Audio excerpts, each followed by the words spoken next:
నమస్తే, welcome to hot popcorn debate. Bengaluru నుంచి ఆంధ్రప్రదేశ్కు విడిది కోసం వచ్చినటువంటి జగన్మోహన్ రెడ్డి తనదైన స్టైల్లో రాజకీయం మొదలుపెట్టారు. నిన్న వల్లభనేని వంశీని పరామర్శించిన తర్వాత ఈరోజు మిర్చి రైతులకు అండగా ఉంటాను అని చెప్పి గుంటూరు బయలుదేరారు.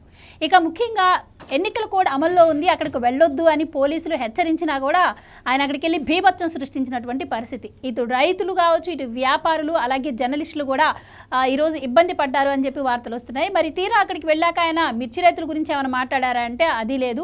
ఇక కూటమి ప్రభుత్వాన్ని నిందించడంతోనే సరిపోయింది. అసలు జగన్మోహన్ రెడ్డికి రైతుల గురించి మాట్లాడే హక్కు ఉందా? జగన్మోహన్ రెడ్డి 5 ఏళ్ల కాలంలో దాదాపు 14,000 మంది రైతుల ఆత్మహత్యలు జరిగాయి అని చెప్పి, రైతులు ఒక్క సమస్యను కూడా 5 ఏళ్లలో జగన్మోహన్ రెడ్డి పరిష్కరించలేదు అని చెప్పి మనం ఎన్నో వింటూ వచ్చాం. అలాంటి జగన్మోహన్ రెడ్డి ఈ రోజు రైతులకు అండగా నిలబడతానంటూ వెళ్ళడాన్ని ఎలా చూడొచ్చు? ఇలాంటి విషయాలన్నీ కూడా ఈ రోజు డిబేట్లో చర్చిద్దాం. మనతో పాటు డిబేట్లో పార్టిసిపేట్ చేసేందుకు స్టూడియోలో ఉన్నారు సీనియర్ జర్నలిస్ట్ సత్యమూర్తి గారు, మరో సీనియర్ పొలిటికల్ అనలిస్ట్ అంకమరావు గారు. నమస్కారం సార్. నమస్కారం సార్. అంకమరావు గారు, ఈరోజు జగన్మోహన్ రెడ్డి గారు మిర్చి రైతులకు నేను అండగా ఉంటాను అని చెప్పి గుంటూరు వెళ్ళడం జరిగింది. సో పోలీసులు వద్దని చెప్పినా కూడా లేదు, నేను జస్ట్ సభలు అవేం కాదు కదా, జస్ట్ వాళ్ళని చూసేసి వస్తాను, మాట్లాడేసి వస్తానని చెప్పారు. కానీ తీరా అక్కడ చూస్తే ఎప్పటి రాజకీయమే ఆయన మొదలుపెట్టారు, అక్కడ బీభత్సం సృష్టించడం జరిగింది. సో అసలు జగన్మోహన్ రెడ్డి హయాంలో రైతులకు ఎలాంటి మేలు జరిగింది? మొన్న ఈ మధ్య మనం చూసాము, రైతుల ఖాతాల్లో ఒక్క రోజులోనే డబ్బులు పడిపోయిన పరిస్థితి, 1-2 రోజుల్లో. సో అది రాజకీయం చేయాలని చూశారు, ఇప్పుడు ఇది రాజకీయం చేయాలని చూస్తున్నారు. ఎలా చూడొచ్చు అంటారు జగన్మోహన్ రెడ్డి రాజకీయాన్ని? అంటే తెలుగుదేశం ప్రభుత్వం 2014-2019 వరకు తెలుగుదేశం ప్రభుత్వం ఉన్న సమయంలో ముఖ్యంగా రైతులకు చేసినటువంటి మేళ్ళు గురించి చెప్పుకోవటం వాళ్ళు కుదరల. ముఖ్యంగా ఇదే ఈ మిరపకాయ పండించే రైతులకు సంబంధించి చూసుకుంటూ ఉంటే ఎకరాకి ఆ రోజుల్లో ఒక ఎకరాకి 20,000 నుంచి 30,000 రూపాయలు, ఒక ఎకరాకి కాదు ఒక రైతుకి 20,000 నుంచి 30,000 రూపాయలు అదనంగా అప్పటి ప్రభుత్వం మద్దతు ధర తెలిపి 1,500 కాడికి, ఒక్కొక్క క్వింటాకి 1,500 కాడికి అదనంగా చెల్లించేసి వాళ్ళకి, అంటే ఇది ఏసియాలో కల్లా అతి పెద్దది. ఈ మిరపకాయల కేంద్రం అనేది ఏసియాలో కల్లా అతి పెద్దది గుంటూరు. ఇక్కడ అంటే ఒక్కొక్క రైతుకి ఆ రోజుల్లో 20,000 నుంచి 30,000 రూపాయలు అదనంగా లబ్ధి చేకూర్చింది తెలుగుదేశం ప్రభుత్వం. అలాగే వరి ధాన్యానికి కూడా 150 రూపాయలు అదనంగా చెల్లించడం కూడా జరిగింది. అది ఆ రోజు వాళ్ళు ప్రచారం చేసుకోలేదు. దీంతోపాటు రైతులకు సంబంధించినటువంటి అనేక పరికరాలు కావచ్చు, లేకపోతే ముఖ్యంగా మెట్ట ప్రాంతాల్లో సంబంధించి అంటే రాయలసీమ కావచ్చు, లేకపోతే ప్రకాశం జిల్లా కావచ్చు, తూర్పుగోదావరి జిల్లాలో మెట్ట ప్రాంతం కావచ్చు, అన్ని చోట్ల కూడా స్ప్రింక్లర్స్ కావచ్చు, లేకపోతే బిందు సేద్యానికి సంబంధించింది కావచ్చు, దానికి సంబంధించినటువంటి రాయితీలు అన్నీ కూడా అప్పటి ప్రభుత్వం రాయితీ ద్వారా వాళ్ళకి అందజేసి వాళ్ళకి ఉపయోగపడే విధంగా ఎస్సీలకి ఎస్టీలకి 100% మిగిలిన వాళ్ళకి 90% రాయితీలు ఇచ్చేసి వాళ్ళకి దానికి కావాల్సినటువంటి అన్నీ అందజేయడం కూడా జరిగింది. అట్లా ఆ రోజు ఆ ప్రభుత్వం చేసింది. తర్వాత భూసార పరీక్షలు చేసేవాళ్ళు, ఈ దాంట్లో భూసార పరీక్షలు చేసినప్పుడు తేమ శాతం ఎట్లా ఉంది, లేకపోతే అందుట్లో ఏమన్నా ఎరువులు అంటే అధికంగా వాడుతున్నారు కదా, దానివల్ల జరిగే నష్టాలేంటి వివరిస్తూ దానికి ఆ నష్ట నివారణ చర్యలుగా ఏది వాడాలని చెప్పి దానికి సంబంధించినటువంటి జింకు కావచ్చు, వేపపిండి కావచ్చు, అలాంటివన్నీ కూడా ప్రభుత్వం రాయితీ మీద ఇచ్చేది వాళ్ళకి, భూమిలో ఏదైనా తేడా ఉంటే. అన్ని జాగ్రత్తలు తీసుకుంది ఆనాటి 2014-2019 వరకు. కాకపోతే వాళ్ళు అవన్నీ కూడా ప్రజలకు చెప్పుకోలేకపోయారు, ఏం మేలు చేశారో కూడా చెప్పుకోలేకపోయారు. దానితోడు ఆ రోజు పెద్దగా ఒక సంవత్సరం తప్ప మిగిలిన ఏ సంవత్సరాల్లో కూడా పెద్ద ధరలంటూ ఏమి లేవు. కానీ ఈ ప్రభుత్వం మారిన తర్వాత 2019-2024 వరకు అలాంటి కార్యక్రమాలు ఏది చేపట్టలేదు. ఇతను నిర్వీర్యం చేసి పడేశాడు. ఒక రకంగా రైతు నిజంగానే ఉరిత్రాడు కట్టించే విధంగానే అతను ప్రభుత్వం కొనసాగింది. రైతులకు ఎలాంటి మేలు కూడా చేయలేదు. ఈ ధరలు అంటే స్థిరీకరణకి సంబంధించి ఒక 5,000 కోట్ల రూపాయలు స్థిరీకరణ నిధులు ఏర్పాటు చేస్తానని చెప్పాడు, దాన్ని కూడా చేయలేదు. పోనీ రైతులకు ఏదన్నా అమ్ముకుంటే వాళ్ళకి సకాలంలో వాళ్ళ ఖాతాలో జమ చేసిన సందర్భాలు కూడా లేవు, పెట్టాల్సిన ఇబ్బందులన్నీ పెట్టాడు. అందువల్లే రైతులందరూ కూడా ఏకపక్షంగా మొన్న ఈ ప్రభుత్వానికి ఓటేయడం కూడా జరిగింది. ఇప్పుడు అక్కడికి వచ్చినప్పుడు మామూలుగా ఎన్నికల సంఘం నిబంధనల ప్రకారం గుంటూరు, కృష్ణా జిల్లాల, అలాగే ఉభయ గోదావరి జిల్లాల్లో ఇప్పుడు శాసన మండలికి ఎన్నికలు జరుగుతున్నాయి ఈ 2 స్థానాల్లో. ఈ జరిగేటప్పుడు ఎన్నికల నిబంధనల ప్రకారం ఏ రాజకీయ పార్టీ కూడా ఎలాంటి కార్యక్రమాలు చేపట్టకూడదు. వాళ్ళ ఈ ప్రచారానికి సంబంధించిన తప్ప, అది అనుమతులు తీసుకుంటే తప్ప ఎలాంటి కార్యక్రమాలు చేపట్టకూడదు. ఇప్పుడు ఈయన కొత్తపల్లి ఏమనుకున్నాడంటే, నేను పోటీలో లేను, నా పార్టీ కానీ మేము కానీ పోటీలో లేము కాబట్టి ఆ నిబంధనలు మాకు చేయొద్దు మీరు అని చెప్పారంటే, అయినా సరే వాళ్ళు కఠినతరం చేస్తూ ఎట్టి పరిస్థితుల్లో కూడా మీరు రాకూడదు, 144 సెక్షన్ విధించాము మేము ఇక్కడ, కాబట్టి మీరు రావద్దు అని చెప్పని వాళ్ళు ఎవరైతే ఉన్నారో శాసనమండలి సభ్యుడు అప్పిరెడ్డికి, మరి రాజనారాయణకి, వాళ్ళందరికి కూడా కబురు చేయడం కూడా జరిగింది, వాళ్ళ పార్టీ సభ్యులకి. అయినా సరే వచ్చాడు. ఇక్కడ వచ్చిన దాంట్లో నాకు కనపడుతున్నది ఏంటంటే, చాలా స్పష్టంగా వాళ్ళు వచ్చిన విధానం కావచ్చు, ఆ వచ్చిన జనాభా కావచ్చు, వాళ్ళందరినీ చూస్తూ ఉంటే యువకులు విపరీతంగా ఉన్నారు. రైతులు అనేవాళ్ళు లేరు అక్కడ. రైతులు అనేవాళ్ళు అమ్ముకోవడానికి వచ్చిన రైతులు వీళ్ళని చూసి పారిపోయారు, కొనే వ్యాపారస్తులు పారిపోయారు. అక్కడ వాళ్ళు వచ్చిన కార్యక్రమం ఇవన్నీ నాకు చూస్తూ ఉంటే వాళ్ళు ఏమనిపిస్తుందంటే, మన రావద్దన్నప్పుడు కూడా మనం కనుక వెళ్ళామనుకో, అక్కడ విపరీతమైన పోలీస్ బందోబస్తు పెడతారు, వాళ్ళ ద్వారా లాఠీ చార్జీ జరిగిద్ది, తద్వారా మనం ఇంకా హడావుడి చేద్దాం, ఇందుట్లోనే మనాళ్ళనే ఈ రాడ్లు గీడ్లు సమకూర్చుకొని వెళ్ళి వీళ్ళ ద్వారా ఆ హడావుడి ఘర్షణ జరిగితే మనమే 2-3 ఏదో ఒకటి చేయాలని తలంపుతో వెళ్ళారని అయితే నేను స్పష్టంగా చెప్పగలను. కుట్ర కోణం దాగి ఉంది కాబట్టి ఈరోజు ఇక్కడికి వచ్చేసారు, ఇంత హడావుడి చేశారు.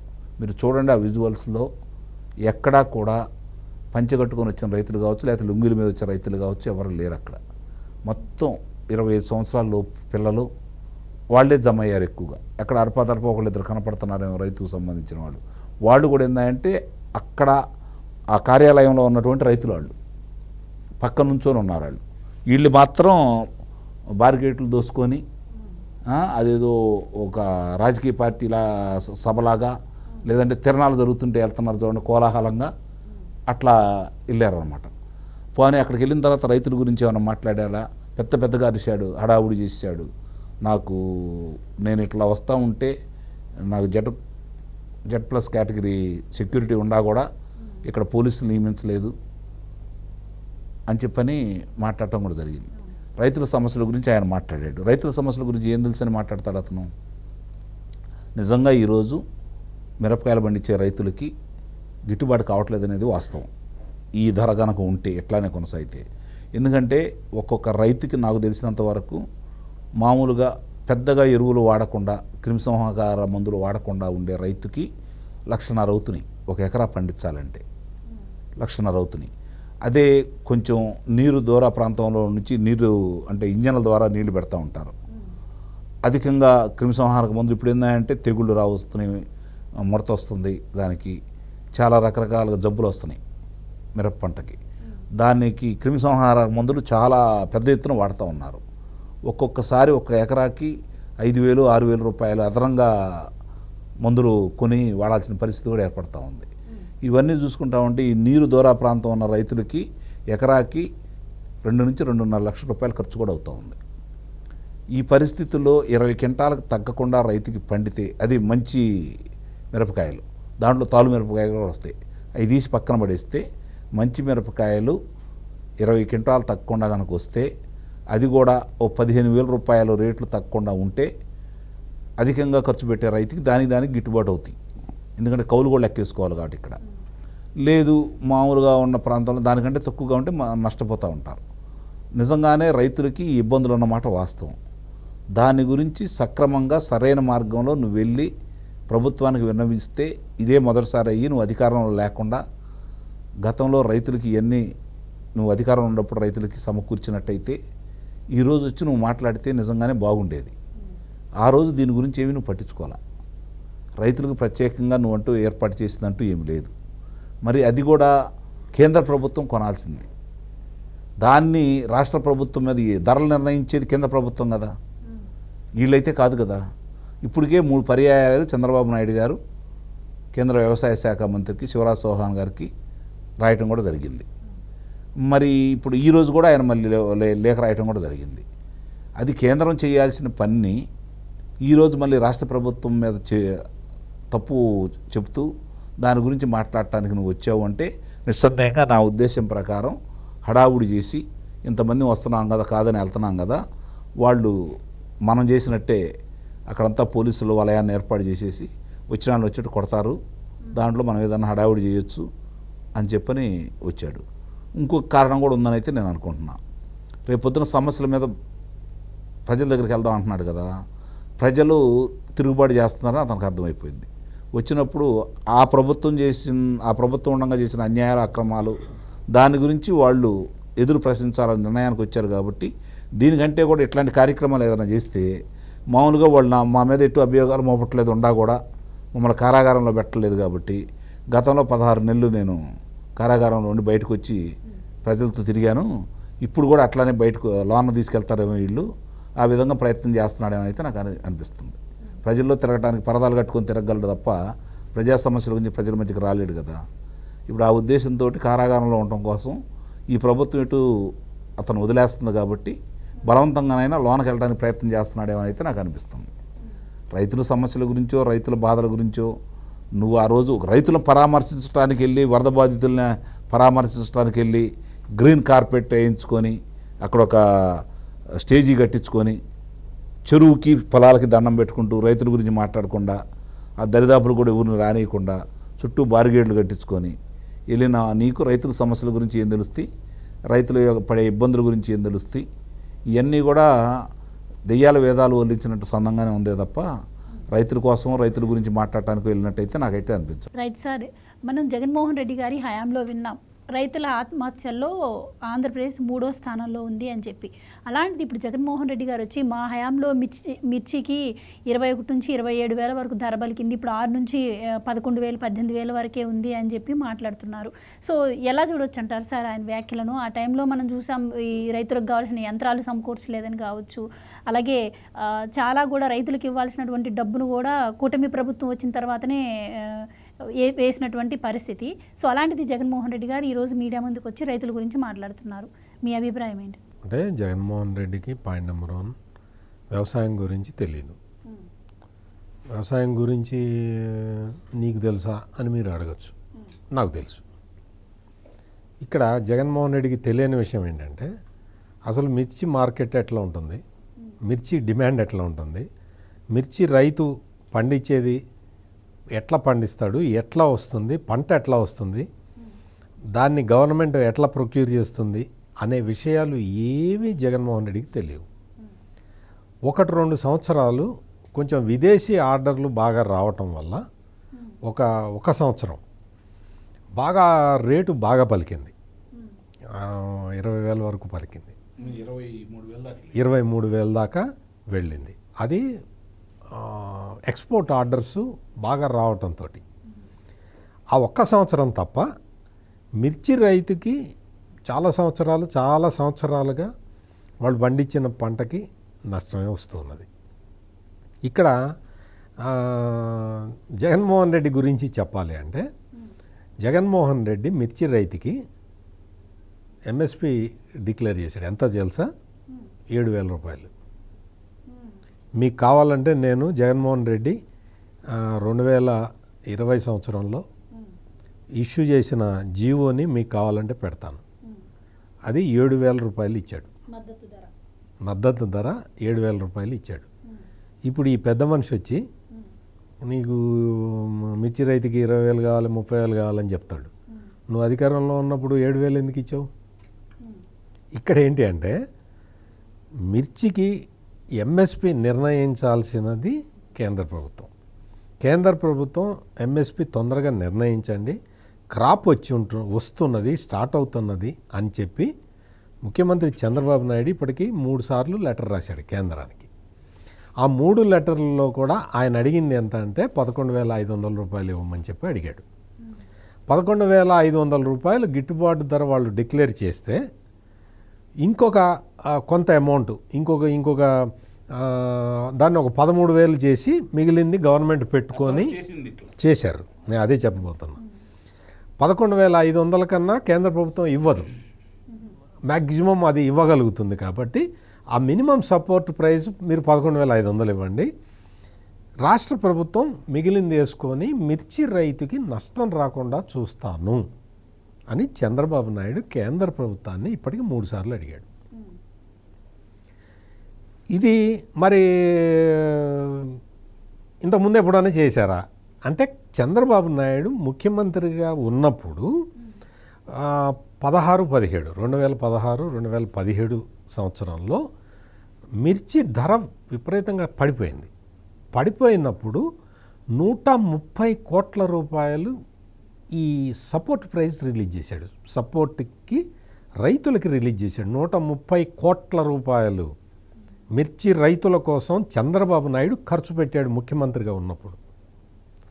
అందుకని ఇప్పుడు ఏంటి అంటే కేంద్రం కనుక ఎంఎస్పి 11,500 డిక్లేర్ చేస్తే మిగిలిందేసి 13,000 ఇద్దాము అనేది చంద్రబాబు నాయుడు ఆలోచన. ఇప్పుడు ఏం జరుగుతున్నది అంటే ఇప్పుడు గుంటూరు మిర్చి యార్డులో 10,000 రూపాయలు అమ్ముడుపోతున్నది. 10,000 ఉంది. జగన్మోహన్ రెడ్డి చెప్తున్నట్టు 6,000 3,000 ఏమీ లేదు అక్కడ. అంత ఎక్కువ వచ్చింది, పంట ఎక్కువ వచ్చింది ఈసారి. నెక్స్ట్ సీజన్లో ఇంకా ఎక్కువ రాబోతున్నది పంట. ఎందుకంటే సమృద్ధిగా నీళ్లున్నాయి. అందరూ మిర్చి రైతులందరూ సంతోషంగా ఉన్న టైంలో ఇంకెక్కువ పంట కూడా వస్తుంటుంది. ఇప్పుడు ఇది మొదటి క్రాప్ అండి. ఇది మొదటి క్రాప్. మళ్ళీ వస్తుంది ఇంకా రెండు విడతలుగా వస్తారు మళ్ళీ. నేను అది చెప్తున్నా. నెక్స్ట్కి ఇంకొక క్రాప్కి ఇంకా బంపర్ క్రాప్ రాబోతున్నది. నేను ముందరే చెప్తున్నా. తొలి కాపు తక్కువగానే వస్తుంది.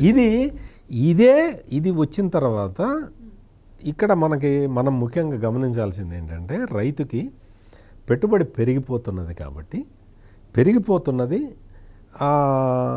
గవర్నమెంట్ రాష్ట్ర ప్రభుత్వ అంచనా ఏంటి అంటే 13,000 ఇస్తే రైతుకు గిట్టుబాటు అవుతుంది అనేది వాళ్ళ లెక్క.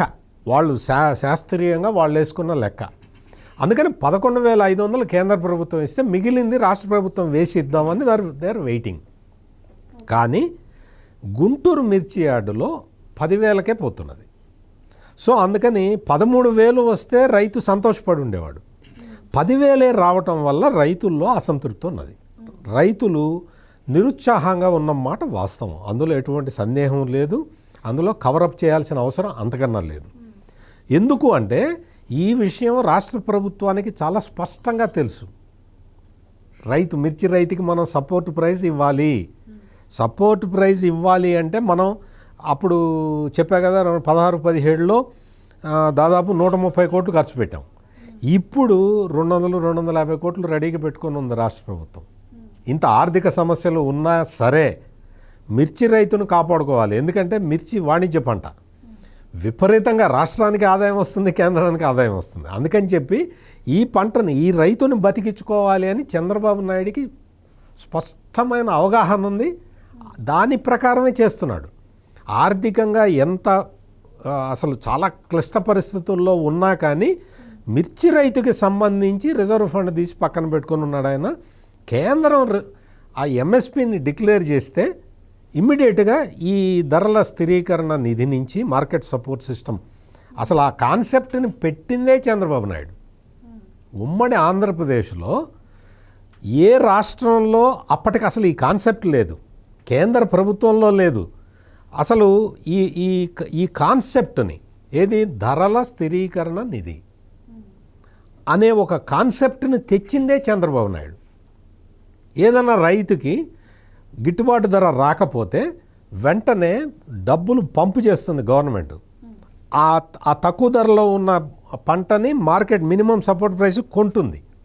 కొన్నప్పుడు రైతు నిలబడతాడు. ఆ తర్వాత దీన్ని ప్రజలకి ఫ్రీగా డిస్ట్రిబ్యూట్ చేస్తుంది. That is called market intervention fund. ఇటువంటి సిస్టమ్ని పెట్టిందే చంద్రబాబు నాయుడు. అంటే రైతుల గురించి తెలిసిన వ్యక్తి కాబట్టి పెట్టాడు. ఆ తర్వాత కాలంలో జగన్మోహన్ రెడ్డి ఈ సిస్టమ్స్ అన్నీ విధ్వంసం చేశాడు. ఈ మార్కెట్ ఇంటర్వెన్షన్ ఫండ్ అంటే దాని అర్థం తెలియక ఆ వ్యవస్థ మొత్తాన్ని ఈ జగన్మోహన్ రెడ్డి చెడగొట్టాడు. మళ్ళీ చంద్రబాబు నాయుడు రాగానే మళ్ళీ ఆ సిస్టమ్ తీసుకొచ్చాడు. ఇది జరుగుతున్నది. అంటే రైతుల గురించి, మిర్చి రైతుల గురించి ఆలోచించి యాక్షన్ తీసుకునే వ్యక్తి చంద్రబాబు నాయుడు.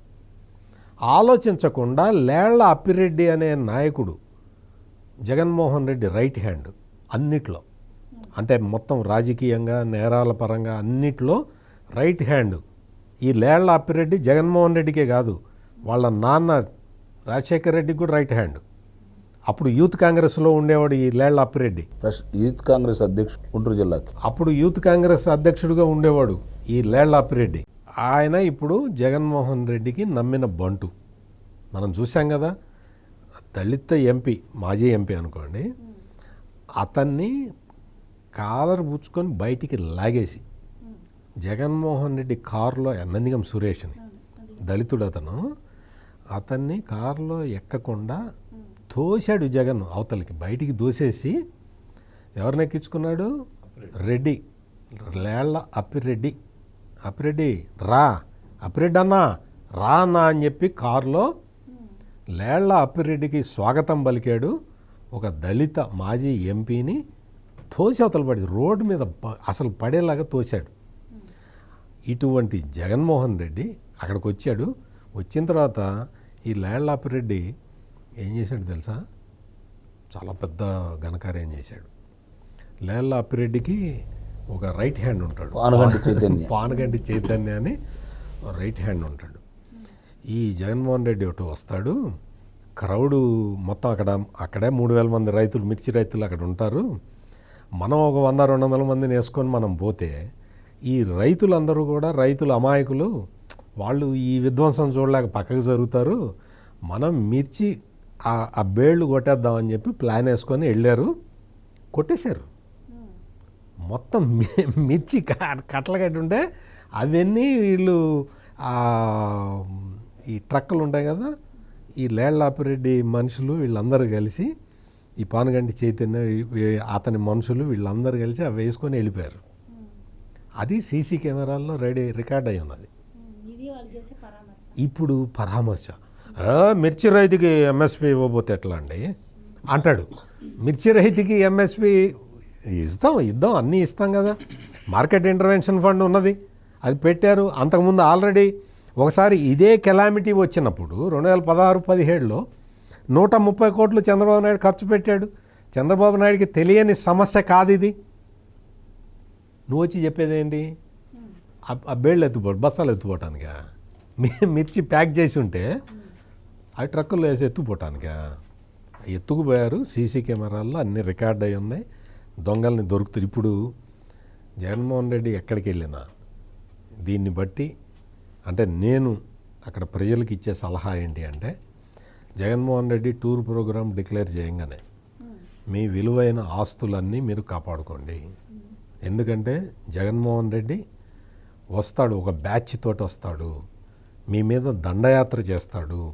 మామూలు ఇదివరకు నిజాం టైంలో రజాకారులు ఉండేవాళ్ళు, వాళ్ళు ఇట్టగే వచ్చి అన్నీ తీసుకొని వెళ్ళిపోయేవాళ్ళు. అందుకని ఆ టైపులో దాడులు జరుగుతాయి. కాబట్టి దయచేసి ఆంధ్రప్రదేశ్ ప్రజలందరూ కూడా జగన్మోహన్ రెడ్డి పబ్లిక్లోకి వస్తున్నాడు అని ప్రోగ్రాం డిక్లేర్ కాగానే మీ విలువైన ఆస్తులన్నీ కూడా మీరు జాగ్రత్తగా పెట్టుకోండి. ఎక్కడికన్నా రైతులు కూడా వాళ్ళకు ఉన్న పంట పండింది అంతా కూడా బస్తాల్లాగా పెట్టుకుంటే అవన్నీ పోతే పాపం వాళ్ళకి ఇబ్బంది కదా. సో అందుకని జాగ్రత్తగా ఉండాలి. Jaganmohan Reddy tour programme declare చేయగానే మిగిలిన వాళ్ళందరూ, ప్రజలందరూ కూడా వాళ్ళ విలువైన వస్తు సామాగ్రిని జాగ్రత్తగా పెట్టుకోవాలని నా విజ్ఞప్తి. రైట్ సార్, ఇప్పుడు జగన్మోహన్ రెడ్డి హయాంలో నిర్వీర్యం అయిపోయింది వ్యవసాయ రంగం అని చెప్పి సార్ అంటుంటే, వైసీపీ వాళ్ళేమో ఇక్కడ ఆర్బీకే కానీ ఈ క్రాప్ కానీ ఇవి నిర్వీర్యం చేసింది కూటమి ప్రభుత్వం, వ్యవసాయ రంగంలో విప్లవాత్మక సంస్కరణలు తీసుకొచ్చారు జగన్మోహన్ రెడ్డి, అవన్నీ కూడా మూలన పడేశారు ఇప్పుడు కూటమి ప్రభుత్వం వచ్చాక అని చెప్పి మాట్లాడుతున్న పరిస్థితి. సో అసలు జగన్మోహన్ రెడ్డి గారు మరి ఈ వ్యాఖ్యలు ఎలా చూడొచ్చు? ఈ పొలిటికల్ మైలేజ్ కోసం కావచ్చు, ఆయన ఐడెంటిటీ కోసం చేస్తున్నటువంటి పనులు ప్రజలు ఎంతవరకు నమ్మే అవకాశం ఉంటుందంటారు? ప్రజలు నమ్మము మేము అని చెప్పని ఒకసారి తీర్పు ఇచ్చారు. 9వ నెల దాటలేదు. ప్రజలు ఏమనుకుంటున్నారు అనేది అతను పట్టదు. అతను ఏది చేయాలనుకుంటున్నాడు అది చేసుకుంటూ వెళ్ళిపోతున్నాడు. అతను రాజకీయంగా అతనికి సమాధి అనేది అతనికి ఒక నిర్ణయానికి వచ్చాడు. ఇప్పుడు ఉనికిని కాపాడుకునే ప్రయత్నంలో భాగంగానే ఇవన్నీ చేస్తున్నాడు. ఇందాక నేను చెప్పినట్టు అతను బయట తిరగాలన్నా రాజకీయం చేయాలన్నా కూడా చాలా ఇబ్బంది పడుతున్నాడు ఇప్పుడు. కాబట్టి 2 మార్గాలు అతని ముందు ఉంది. మొట్టమొదటిది అతని యొక్క పార్టీని మూసేయటమా, రాజకీయాల నుంచి తప్పుకోవటమా? రాజకీయాలను తప్పుకుంటే అతనికి ఉన్నటువంటి అభియోగాలు ఇవన్నీ చూసుకుంటామంటే చాలా ఇబ్బంది పడాలి. కాబట్టి ఏదో ఒకటి చేయాలంటే ఇట్లాంటి పిచ్చి పిచ్చి పనులన్నీ చేస్తున్నాడు. నిజంగానే ఇందాక సత్యమూర్తి గారు చెప్పినట్టు మొట్టమొదటి నేను చెప్పినట్టు ప్రధానమైన సమస్య ఇందులో అనుమానమే లేదు. రైతులకు సంబంధించినంతవరకు గిట్టుబాటు ధర అనేది లేకపోతే రైతుడు మనుగడ సాగించడం కూడా కష్టం. అంటే ఇది క్రాప్ వచ్చే టైము అని తెలుసు కదా సార్, వ్యవసాయ రంగానికి సంబంధించిన మంత్రి కావచ్చు, డిపార్ట్మెంట్ కావచ్చు, మరి ఎందుకు ఇప్పటి వరకు చర్యలు తీసుకోలేకపోయారంట దీనికి సంబంధించి? అదే సత్యమూర్తి గారు వివరంగా చెప్పారు కదా, ఇక్కడ వీళ్ళ చేతులు అంటే ఏమి లేదు కదా. వీళ్ళు ఏంటంటే వాళ్ళు 10,000 లేదా 12,000 ప్రకటిస్తే రైతులకు కనుక ఇబ్బడిగా పంట పండితే నరకను వదిలేస్తారు. రైతులకు అదే 15 క్వింటాలు 10 క్వింటాలు అట్లా పడింది అనుకోండి, వీళ్ళు దానికి సంబంధించినంత వరకు 1,500 రూపాయలు అదనంగా చెల్లించేసి 15,000 20,000 రైతుకి ఒక ఎకరాకి లాభం పడే విధంగా వీళ్ళు ప్రయత్నం చేస్తారు. పైన వాళ్ళు ఇవ్వకుండా ఎంత వస్తుందో తెలియకుండా ఇప్పుడు రైతులకు కూడా ఏంటంటే ఇప్పుడు అంటే ఈ మిరపకాయలు పండించాలి అంటే ఎరువులతో కాదు, ఈరోజు కూలి కోసి కళ్ళాల్లో ఎండబోసి రోజు దాన్ని సరిచేసుకుంటూ అందుట్లో తాలుగాయలను ఏరేసుకుంటూ పచ్చికాయలను ఏరేసుకుంటూ రోజు నిత్యమైన కార్యక్రమం వాళ్ళకి. నిత్యం వాళ్ళ పొగులల్లా దాన్ని నెరిపి ఎండబెట్టుకొని రాత్రిపూట మంచు రాకుండా దాని మీద పట్టలు కప్పుకొని కాపలా ఉండి మళ్ళీ ఎవరన్నా తీసుకెళ్లకుండా కాపలా ఉండి ఇన్ని కార్యక్రమాలు చేయాలి. ఈరోజు ప్రతి ఒక ఆడమనిషిని ఉదయం పూట సాయంత్రం పూట, ఇప్పుడు అక్కడ ఏం జరుగుతుంది, ఎండలో మళ్ళీ మొదలైనవి కాబట్టి ఉదయం పూట వస్తారు, 12 గంటల దాకా చేసి వెళ్ళిపోతారు ఆడవాళ్ళు. మళ్ళీ సాయంత్రం పూట 3 గంటలకు వస్తారు, 6 గంటలకు వెళ్ళిపోతారు. వెళ్ళిపోయేటప్పుడు ఒక్కొక్క మనిషికి ఈరోజు రమారమి 800 రూపాయలు ఇవ్వాల్సిన పరిస్థితి ఏర్పడుతూ ఉంది. అంటే పంట పండినా పండకపోయినా దాంట్లో తాలుగాయలు ఉన్నాయనుకోండి, 2 కలిపితే తాలుగాయల కింద లెక్కేస్తారు. కాబట్టి ఆ తాలుగాయలను ఏరుకోవాలి. 10 కిలోలు వచ్చినాయా 20 కిలోలు వచ్చినాయా లేకపోతే క్వింటా అనేది తర్వాత విషయం, ముందైతే ఏరాలి. ఇందులో రంగు తక్కువ ఉన్నది కూడా ఏరతారు. మళ్ళీ రంగు తక్కువ ఉన్నది కూడా తాలుగాయల కిందకి వేస్తారు, లేకపోతే దాన్ని సపరేట్గా పెట్టుకుంటారు. ఇన్ని కార్యక్రమాలు ఉన్నాయి దీనికి. మళ్ళీ అవన్నీ ఒకసారి రాసిపోసుకుంటారు, ఆ రాసిపోసి దాన్ని ఎండబెట్టుకుంటారు. ధర ఉంటే అమ్ముకుంటారు, లేకపోతే తీసుకొని వెళ్ళి కోల్డ్ స్టోరేజీల్లో పెట్టుకుంటారు. మళ్ళీ అక్కడ మళ్ళీ డబ్బులు కట్టాలి వాళ్ళకి, కోల్డ్ స్టోరేజ్ వాళ్ళకి డబ్బులు కట్టాలి. ఎందుకంటే దానికి బస్తా కింద అని చెప్పని ఉంటుందన్నమాట. అది మీరు నెల రోజులు బయటికి తీసినా సంవత్సరం బయటికి తీసినా అదే ధర కట్టాలి వాళ్ళకి. ఇలాంటి ఇబ్బందులు కూడా ఉంటాయి. దీనికోసమని ఏం చేస్తారంటే ఇప్పుడు మొదట వచ్చిన కాపుకు సంబంధించి తర్వాత ఉండే ఖర్చులను దృష్టిలో పెట్టుకొని ముందు ఎంత వస్తే అంత చేతిలో డబ్బులు ఉండాలి. కాబట్టి అందరూ రైతుల చేతిలో డబ్బులు ఉండవు కదా, ఇయే కదా వాళ్ళకి ఆధారం. సంవత్సరం మొత్తం 6 కాలం కష్టపడితే చివరికి వచ్చేయే కదా వాళ్ళకి మిగిలేది. వాళ్ళకి వేరే మధ్యలో వచ్చేయితే ఉండవు కదా దాంట్లో. కాబట్టి ముందు వచ్చింది ఎంతో కొంతకి మంచి ధర వస్తే అమ్ముకొని తర్వాత అయ్యే ఖర్చులకి ఈ ధనాన్ని చేతిలో పెట్టుకోవాలనే ఆలోచన చాలామంది రైతులకు ఉంటుంది. కొంచెం అంటే ఆర్థికంగా ఇబ్బందులు లేని వాళ్ళు, లేకపోతే పొలాలు బ్యాంకులో తాకట్టు పెట్టి డబ్బులు తీసుకున్న వాళ్ళు ఏం ఆలోచిస్తారంటే, సరే ఎటు బ్యాంకులు వాళ్ళ దగ్గర పొలాలు ఉంటాయి కాబట్టి, సొంత పొలాలు ఉంటాయి కాబట్టి బ్యాంకు నుంచి వాళ్ళు డబ్బులు తీసుకుంటారు. వాళ్ళు ఏం చేస్తారంటే తీసుకెళ్ళి కోల్డ్ స్టోరేజ్లో పెట్టుకుంటారు.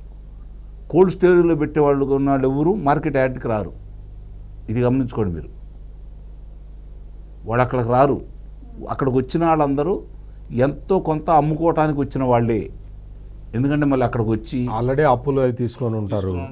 ఈ డబ్బులు వచ్చేస్తే అప్పు తీర్చేయచ్చు, ఆ రెండో పంటలో ఏదన్నా ప్రాఫిట్ చూసుకుందాం అనుకునే వాళ్ళే వస్తారనమాట. ఇక్కడ కూడా ఇప్పుడు కూడా జగన్మోహన్ రెడ్డి చెప్పినట్టు 6,000 3,000 లేదు, 10,000 దాకా ఉన్నది. కానీ 10,000 వాళ్ళకి గిట్టుబాటు కాదు. 10,000 రూపాయలు వాళ్ళకి మినిమం 13,000 వస్తే తప్ప వాళ్ళకి గిట్టుబాటు కాదు. అందులో ఎటువంటి సమస్య లేదు. ఇంకా 15,000 వస్తే ఆ 2,000 ప్రాఫిట్ కింద లెక్క అనమాట వాళ్ళకి. అది కూడా 20 క్వింటాలు పండితే 20 క్వింటాలు పండితే.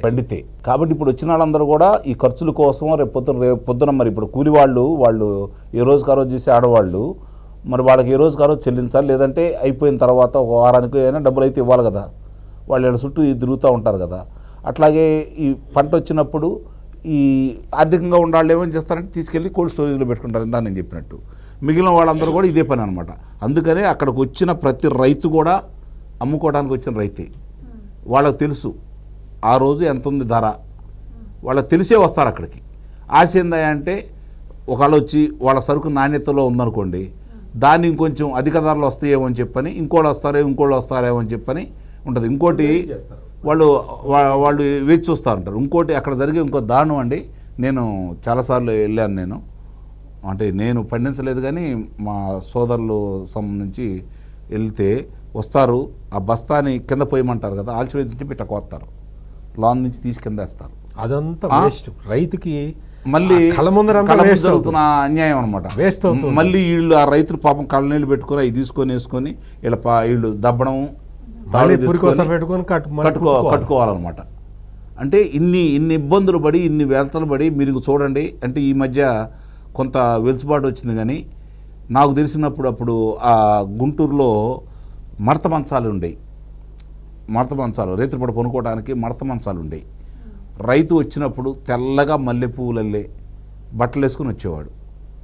వారం 10 రోజులు కూడా పట్టేది వాళ్ళకి.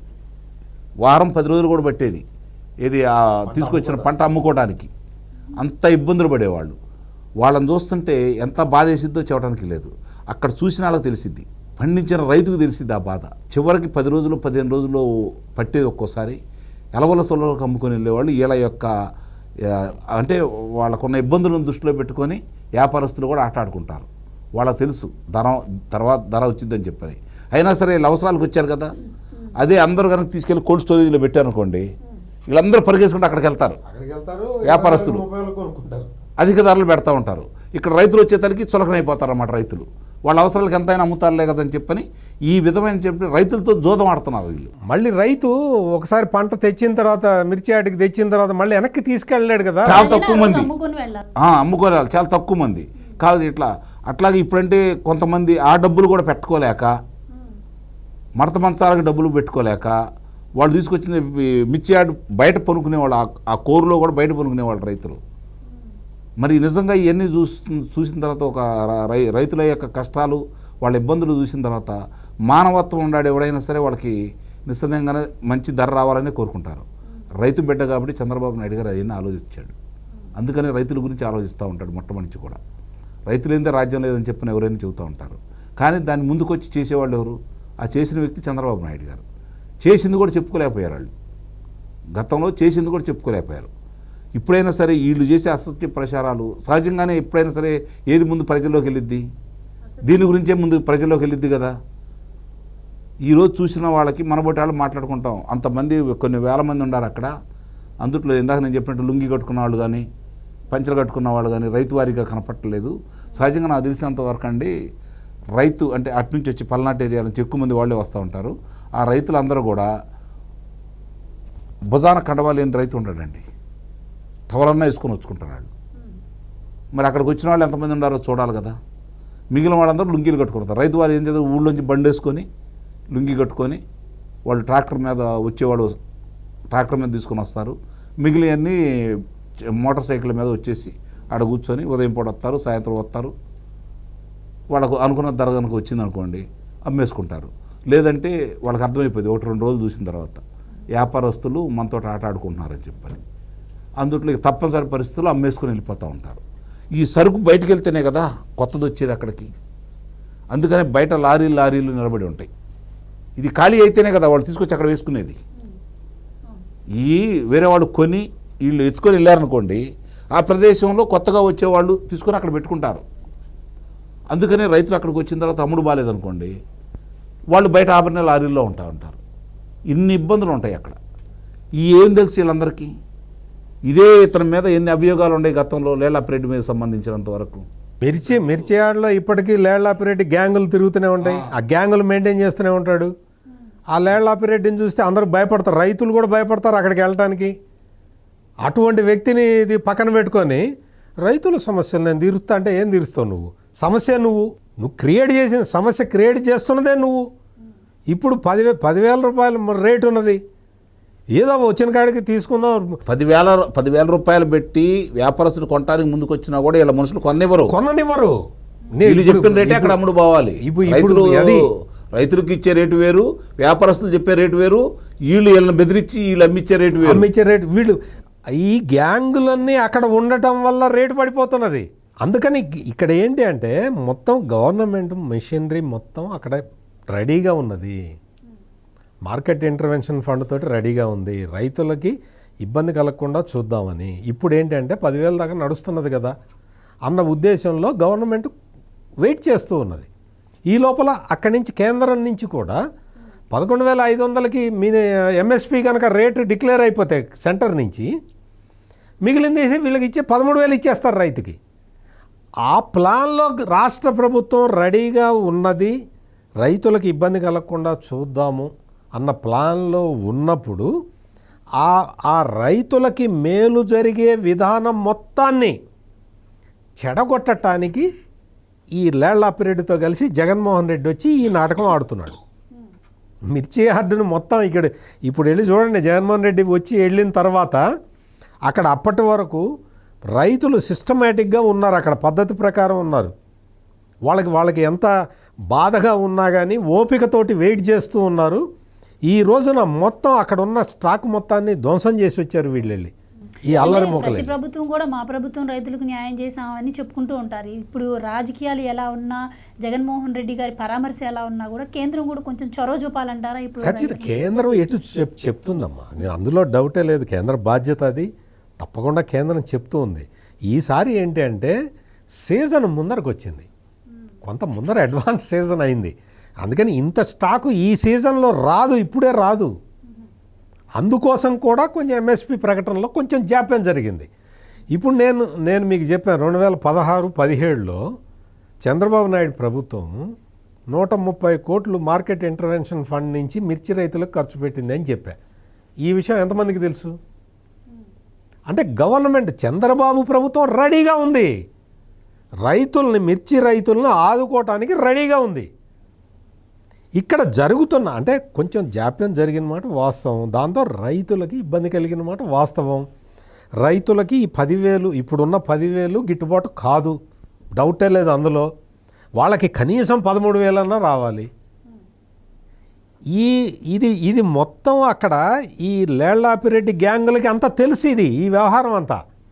అందుకని వాళ్ళని రెచ్చగొట్టడానికి జగన్మోహన్ రెడ్డి ఒక క్రిమినల్ని పరామర్శించడానికి విజయవాడ వచ్చాడు కాబట్టి 2 అడుగులు రానా, ఇక్కడ మనం చేయాల్సిన రాజకీయం చాలా ఉంది, మిర్చి రైతులతోటి మనం ఆడుకుందాం రా అని చెప్పి పిలిచి తీసుకెళ్లారు.